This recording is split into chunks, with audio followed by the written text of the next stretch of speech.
Hi, please kindly subscribe to this channel, One Forum News, for the best analysis on politics, crime, security, and historical facts. Let us go to Niger to look at one sad developing story from that country, that is the coup d'etat that took place some days ago. The newest coup d'etat in Africa that took place in Niger some days ago. And now one general declares himself the leader after deposing President Mohamed Bazoum. The general is the head of the Niger's presidential guards and now the country's new leader, 2 days after soldiers overthrew the president.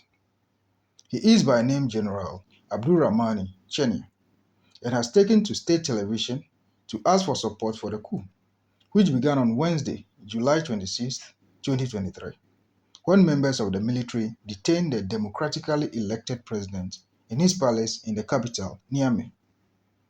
The general, who is 62 years, gave a televised address today, July 28th, to say he had taken over to avoid, let me quote him, gradual and inevitable demise of Niger. That is how most of them portray to be the savior of the people. He was identified by state television as the leader of the National Council for the Safeguarding of the Country, the group of soldiers who said they had staged the coup some days ago. In fact, it seems coup is becoming very common in Africa, particularly in West Africa. Could it be that gradually the military in Africa are giving up on democracy? In just West Africa, Mali is down, Burkina Faso is down, Guinea is down, Chad is down, and now Niger. Meanwhile, West Africa is made up of only 16 countries. And one thing that is so curious is all of these countries have something in common. That is, they were largely colonized by France. In the Niger situation, the general asked the technical and financial partners who are friends of Niger to understand the specific situation of their country in order to provide it with all the support necessary to enable it to meet the challenges. And as usual, the French President Emmanuel Macron condemned the coup as completely illegitimate and profoundly dangerous for the Nigerian and the whole region. Likewise, most of the African leaders, specifically the ECOWAS leaders, including the embattled president of Nigeria, Bola Tinubu, who happens to be the chairman of the regional bloc. The former president of Niger is reported to be safe, and it seems largely that this very coup was a palace one because there wasn't any reported cases of gunshots or confrontations.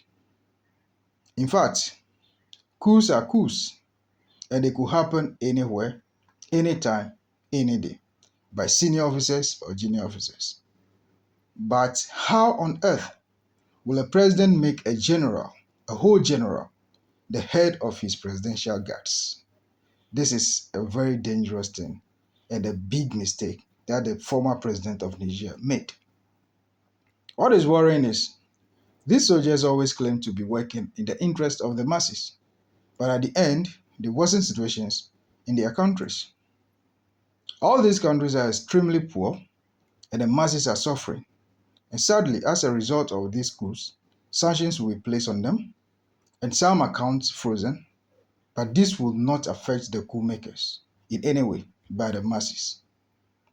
Is there any other way that the masses can be saved from the politicians under democracy and the military juntas after coups, or they will forever be the victims? That is a question that always remains unanswered. Please kindly subscribe to this channel, One Forum News, for the best analysis on politics, crime, security, and historical facts. Like and comment. Thank you so much.